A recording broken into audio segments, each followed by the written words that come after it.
See, Mark Noonan, CPL commissioner, comes to basically a Zoom meeting, a podcast, wearing a suit. See, that's quality right there. I've got jeans on below, but there's the party below. Sign of respect for this illustrious group.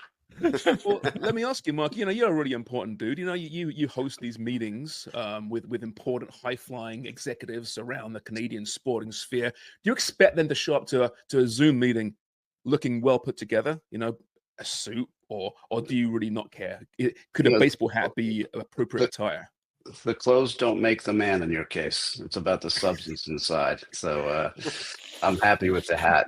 You wear it well. You wear it well. You guys might want to think about shaving or something. We've got a lot of facial hair on this crew. Come on now. Why were you looking at me when you said that? Well, it starts with Amy. It's a movie.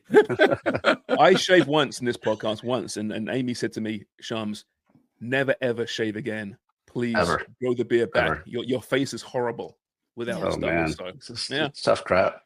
It is a tough crowd. Yeah. I don't agree with Amy much, but I definitely agreed with her on that one. What'd you do with Forrest today? He's sleeping. Mm-hmm. No, he's in Vancouver right now in BC, so he probably is sleeping actually. Yeah. But he may pop up at some point. Craig. Tough one for the Caps last night. Yeah. Doing up a late goal. Mm-hmm. Yeah. I mean, how much are you watching that, Mark? Obviously, it's in your your footy zeitgeist, as Dubs would say. You need to watch this stuff to a certain degree, but you must have dreams and aspirations that we're not too far away, are we, from seeing a CPL team at that point of the tournament? Yeah, that's the goal, and I actually believe I was at the first game when Cavalry beat Pumas out in Victoria, and that wasn't a fluke. They were the better team that day. And I actually think if Dan Klomp was still on that squad, they would have had a very good chance of going down to Mexico and winning that. And that's neither here nor there. He wasn't on the squad, but he was so influential and so important to how they played, and they were missing that, in my opinion. And but we're getting closer, and these are the measuring sticks. And considering the youth of our league, considering the disparity in salary caps and things of that nature, we're punching well above our weight. That's something that we're proud of, but we're not satisfied. Mark, you mentioned Dan Klomp, and for me, one of the best defenders to play in the Canadian Premier League. How do you keep these players from leaving?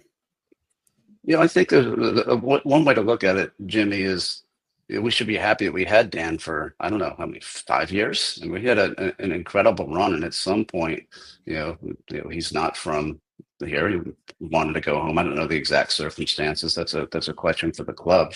But we did some things this year. We announced yesterday some changes in roster rules where we have guys like Klomp, Andre Rampersand, Ancelotti, Johnson, who have been great servants to the league and great servants to Canada, to soccer in Canada. We're now allowing them to count as domestics after they've given 3 years of service, and so that helps keep them as well.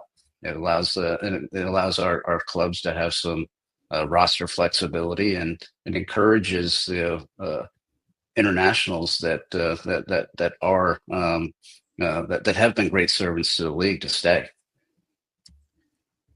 Do you see a particular league as being your main rival, Mark? I mean, we see a lot of players, like, for example, Dan's gone to Belgium, the Challenger League there. Yeah. You got USL, obviously, in the States, MLS in your backyard.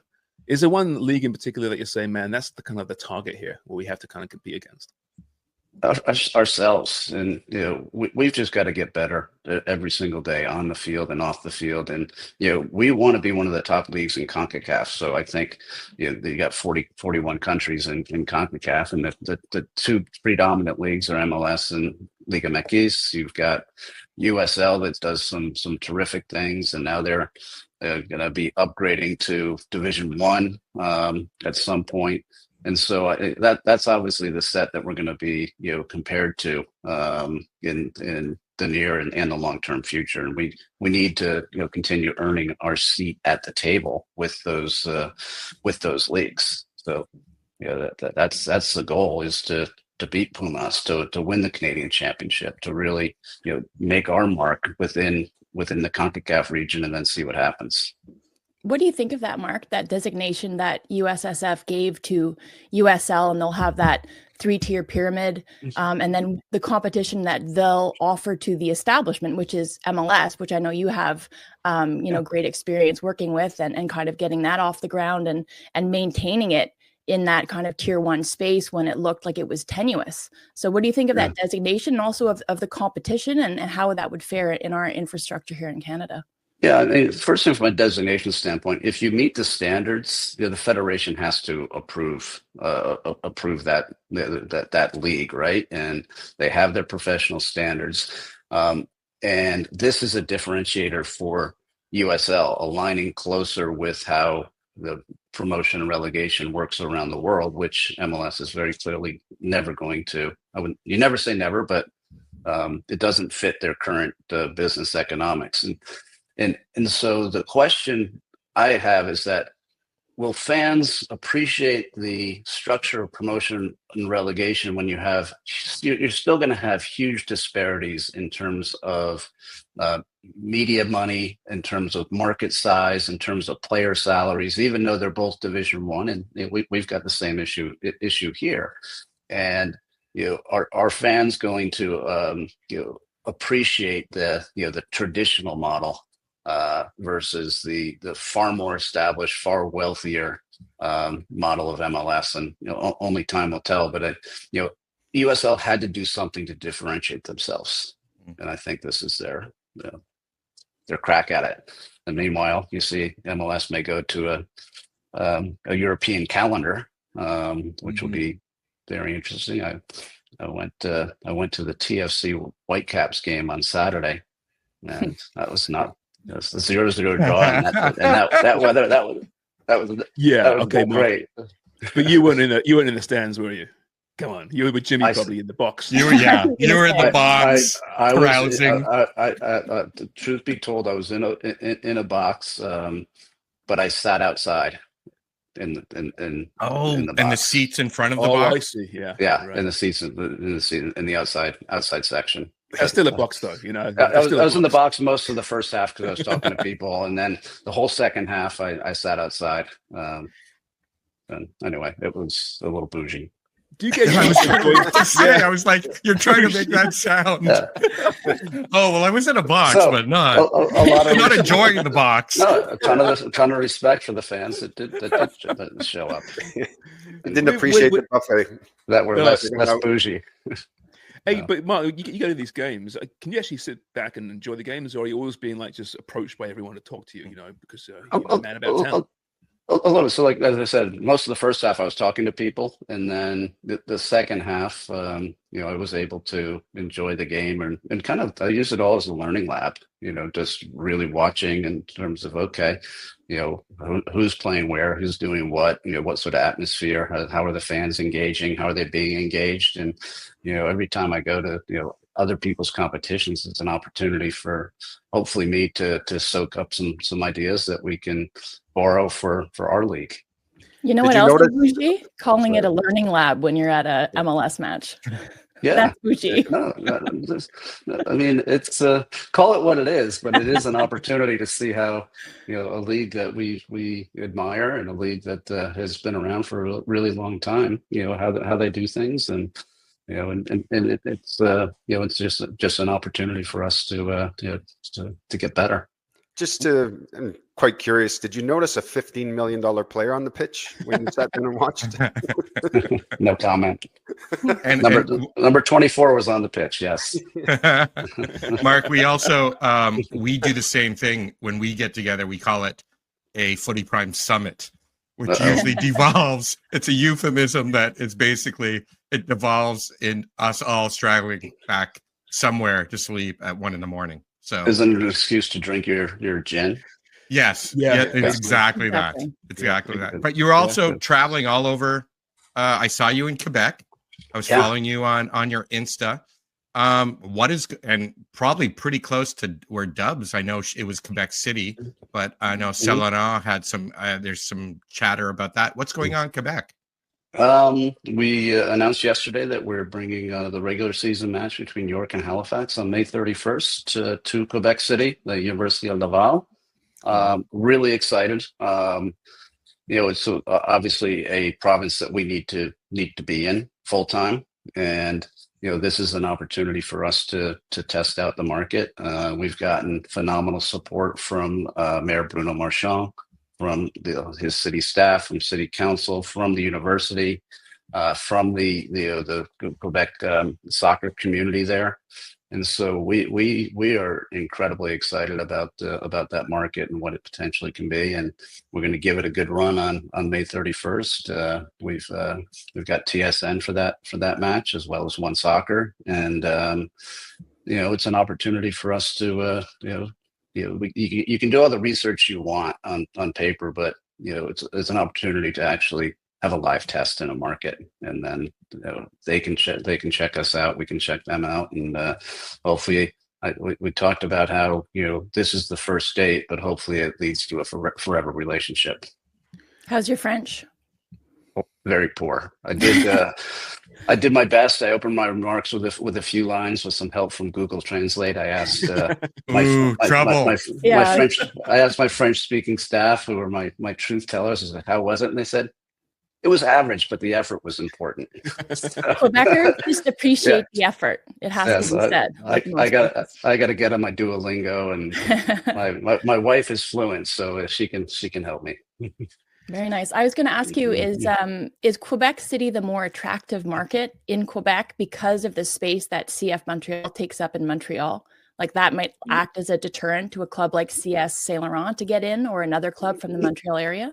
Yeah, we look at the province in kind of, I don't know, three big buckets. Obviously Montreal, Laval, where CS is. We actually think that's a distinct market that could potentially support a club, and Quebec City. And so we're active in all three of those places right now.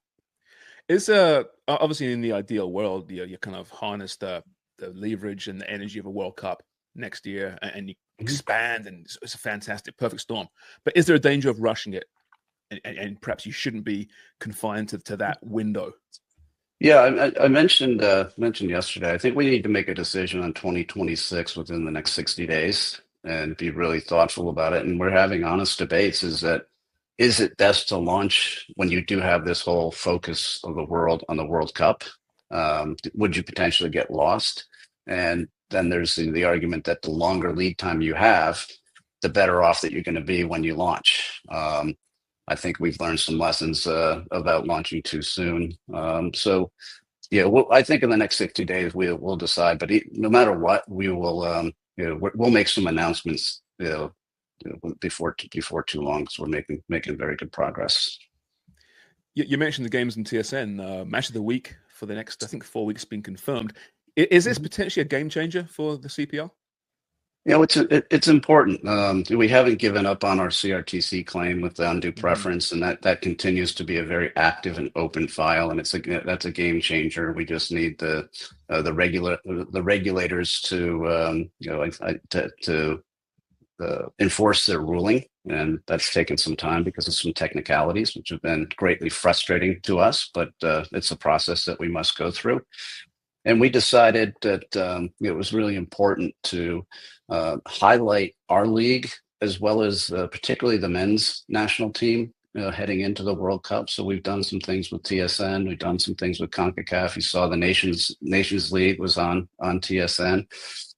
You see that we're doing some things with TSN for CPL, and it's important that people know who we are. It's important that people fall in love with the men's national team and their players. And then as we look toward 27, obviously with the women's national team going into a World Cup, we're going to do the same thing. So we want to make sure that our important soccer properties get the broadest possible distribution, and we've got to do that in an economic framework that makes sense for everybody. And it's not an easy market out there. And so, we're doing the best we can. We think we found the right balance, and let's just hope the CRTC enforces its ruling, because that's a game changer for our sport.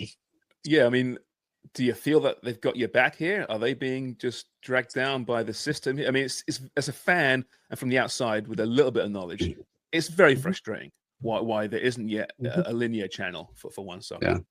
Yeah, no, we do have TELUS, so I want to give props to TELUS, who's been a great partner for us.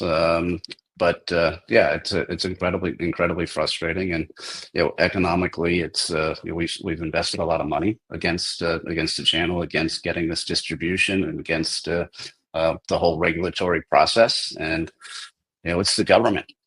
They move at their own pace, and we try to be respectful and engage in the process that we've been told to engage in. So it could be any day. Who knows? It could be a year from now we're having the same conversation. I wish I could tell you.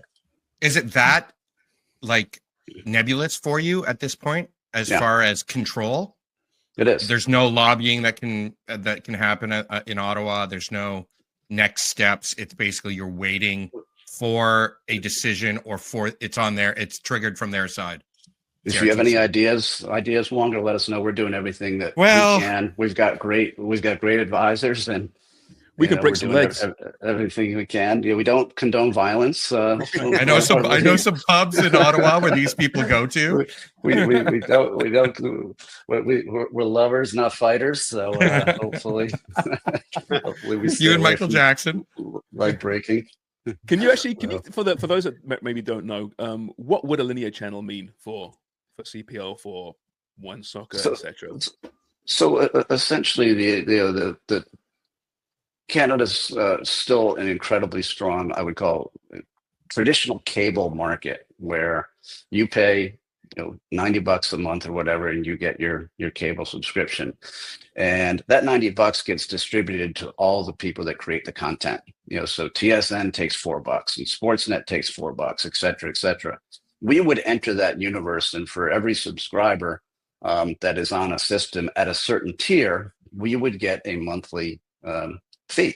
Let's call it 50 cents a subscriber, times 400,000 subscribers, times 12 months, and you play out that math. That's the economics of how things work here in Canada. So you not only will you only start participating in those revenue streams, but then you are on these platforms, right? We don't have to beg to be on Rogers' platform or Bell's platform. We are available to the universe, the largest universe of consumers and viewers of Canadian content, and so that's why it's so important. And the undue preference claim is about the Rogers of the world preferring and using their power and monopoly to prefer their own properties versus independent services like One Soccer. And so these the rules are set up so they can't do that, and that's why we filed the claim in the first part. And we were thrilled 2+ years ago to get the ruling that yes, they in fact are guilty of practicing undue preference, and just through some technicalities that's been dragged out for a couple years. But ultimately, what we need the CRTC to do is say, Rogers, it's time. Sit down with One Soccer, negotiate a carriage deal. It's this many subscribers. This is the monthly fee, and go and do it. And then what will happen after that? Bell will come on board, and hopefully One Soccer will have linear distribution of a very wide path, and participate in those economics, because producing games and paying talent like Jimmy Brennan huge sums, that doesn't come out of just advertising. You need the whole system to be working, and soccer needs it. To hear the fan talk about it too, Mark, it's about the economics, obviously, first and foremost. It's about the eyeballs, the sort of the reach of having One Soccer or CPL on a linear channel, but it's also about legitimizing the league in a sense, and our own domestic product as well. Because to hear the fans talk about it, and I'm in my own echo chamber, but this is what I would hear, is like TSN doesn't even post the scores of CPL. So like maybe TSN showing CPL games is about acknowledgement as much as it's about the economics and about the eyeballs. This isn't just about CPL either. This is about soccer. This is the national teams. NSL's in the same boat as we are. Nobody's paying them, huge amount of sums. They're producing their games, and they've got a great distribution. But they're not participating in the economics that we all should be participating in as a sport of soccer. And that's what we need to get to. And that's why we've been fighting so hard and spending an enormous amount of money to fight this battle, because it's an existential battle for the sport of soccer. Well, perhaps Roger's somewhat committed to hockey for the next little while once again. Maybe have less interest in trying to cause issues with having soccer on the network and the platform. Those numbers are mind-boggling. Yeah, that's big money for sure. It's too bad that Craig Forrest isn't on the show today, because he'd have a million questions for you about this whole thing, and he'd get angrier and angrier. Oh yeah, it'd be cartoonish, steam coming out of his ears at this point. I can ask Noonan this. He can call me anytime to vent. Yeah, that's right, an angry man. Yeah. Right in his angry wheelhouse, right? Oh, yeah. Right in his element. Yeah, because he cares. Because he cares. He does. Anybody who cares about the sport has got to weigh in and write to the CRTC and say, listen, we want our one soccer on the linear television. It's huge for the sport. Yeah, well, I mean, Craig was the face of Canadian soccer TV for 20 years. Yeah, right. And he's furious as to seeing where it's kind of gone to in the last little while, which is why we give Craig the time and the therapy of the podcast to vent his angsts. Yeah, you also have to hear him talk about airlines in Canada. So we should just do an episode on Forrest gripes. You know what? That's a great idea. Just here we go. Start. Okay, do an hour on all his gripes. Yeah, Forrest gripes. That's a great. I'd watch that. It's a great idea. It could come right after Stack's stats. And then That's right. Forrest gripes. There we I'd go. be much more interested in the gripes part. Back to the football kind of. Yeah. Are you surprised that both Tommy and Bobby are still coaching in the league? Yes and no. I thought this could be the season that someone gets procured. Yeah, yes and no.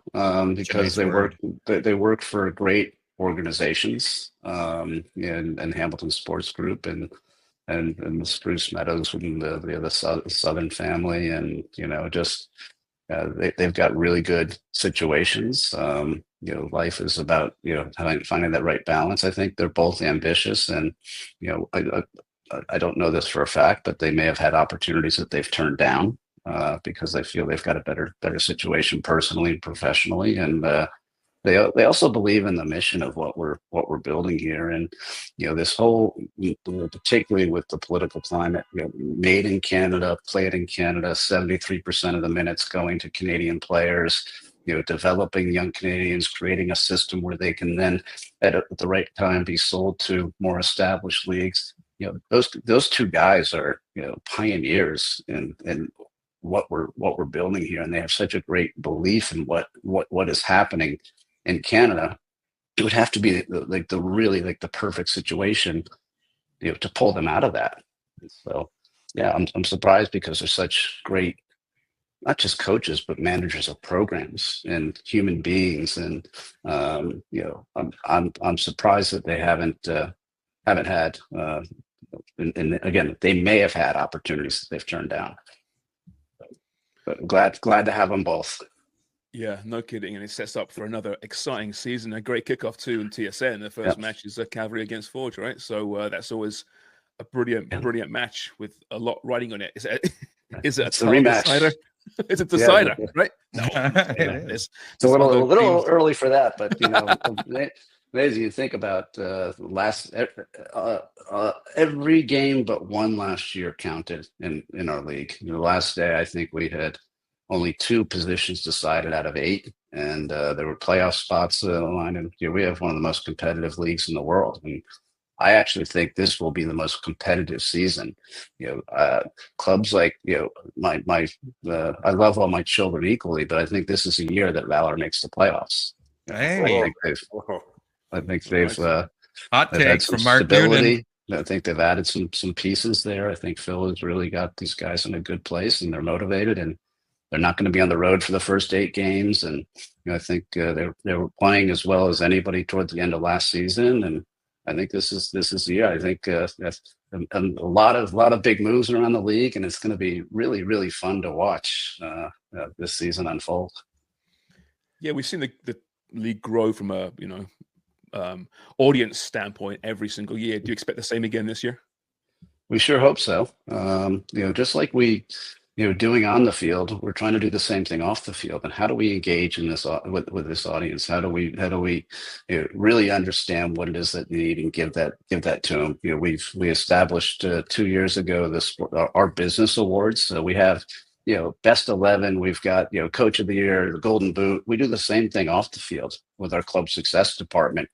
Who's the ticket seller of the year? Who has the best activation? Who's got the best PR team? And we give out awards, and our teams are desperate to win those. And it helps us all get a little bit better. We share best practices from a business operations standpoint, and we're huge competitors on the field, but we are partners off the field. And we really are trying to get better and better as to how we build the soccer market in Canada. It's hand-to-hand combat every day, one supporter at a time, and we do little things, not so little things like we changed the camera in Ottawa. We used to face into and that's easier. It's easier said than done, because you have permanent LED that you can't move. So we actually had to build a whole new system on the other side. But our cameras are now going to be facing into the great supporter section of Ottawa. It's just things like that eventually are going to help pay off as an audience on TSN sees that and say, man, that looks like a great time. I'm going to go to that game. Yeah. So, what about York? Will they be doing the same thing at some point? I was going to ask. we're working on that. That stadium's a little bit more complicated, but that actually can be done. Yeah, it can be done. Mark, you talked about a lot more players are coming into the league now. Do you think the recruitment process has been a lot better for the clubs now because of the awareness, the understanding of this league and what it's all about around the world now? I think there's a little bit of that, and we're getting better at what we do. The clubs, are building better relationships around the world, and we have, I think, a product that now people will respect when they see us play in the CONCACAF Champions Cup, and respectful when they see us knocking CF Montreal out of the Canadian Championships and going toe to toe with Vancouver and Toronto. Like, wow, maybe I should take a look at this thing. And one of the things that we are really, really excited about is young players are starting to view CPL as a league of choice, because we offer them a couple things that they can't get other places, and that's they're playing games of consequence. They're playing against real adults, not just kids their same age, and the visibility that we bring to them with every single game is broadcast in 40 countries, and obviously when the most successful clubs go into the regional competitions, they get seen there, and you get guys like Kwesi Poku and Grady McDonald and Emil Gazdoff, and all those kids, they came into CPL from other places that they were before because they wanted to bet on themselves. And I think more and more players are starting to see this as a really viable path, not the only path, but a very viable one. And that's one that through rule changes like the exceptional young talent rules and things like that we're encouraging. Well, Mark, we're excited. It's another great season kicking off this weekend, and it's mentioned for the first time you can catch a match on TSN, but also, of course, all the matches on One Soccer and their swanky new studio. Thanks so much. Good luck this season. We'll get you back on the show at some point soon, I'm sure, and keep working those phones. And I don't condone violence either, but if it comes to that, just give us a call, okay? Anytime, and thank you guys for what you do. You have a really special place in this ecosystem, and keep doing the great job that you do. Thanks, Thank Mark. you very much. Cheers, Mark. Thanks, Mark. Cheers, everybody. Mark Take Noonan, care. CPL Commissioner. Yes, all kicking off this weekend.